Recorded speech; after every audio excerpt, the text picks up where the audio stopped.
Law point या YouTube चॅनलमध्ये आपले स्वागत आहे. आज आपण जमिनीचा खातेउतारा म्हणजे काय ते आपण पाहणार आहोत. भूमी अभिलेख ऑफिसमध्ये जमिनीचा खातेउतारा मिळतो. त्याला आपण 9394 असंही म्हणतो. त्यामध्ये आपण काय काय त्या खातेउतारामध्ये काय काय माहिती असते ते आपण आज प्रॅक्टिकली पाहणार आहोत. हा हा बघा माझ्याकडे आज खातेउतारा आहे जमिनीचा काढलेला.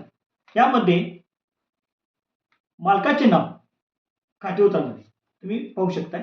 मालकाचे नाव, सर्वे नंबर जमिनीचा, हिस्सा नंबर, सत्ता प्रकार कुठला आहे जमिनीचा, जमिनीचा प्रकार कुठला आहे, एकूण क्षेत्रफळ,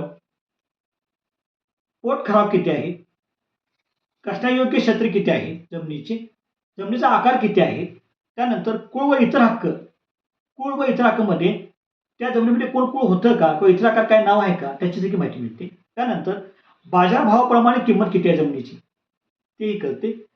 खाते नंबरमधील अदलाबदलीचा दर्शवणारा परस्पर उल्लेख पण ह्या ह्या कॉलममध्ये आहे. त्यानंतर शेरा हा असतो.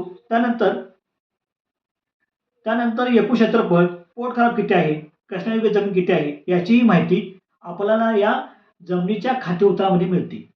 जमिनीच्या खाते उतारामध्ये आपल्या जमिनीची संपूर्ण माहिती असते. ती जमीन 1 मे 1960 पूर्वी किंवा 60 नंतर कुणाच्या नावावर आहे याची माहिती या खाते उतारामध्ये मिळते.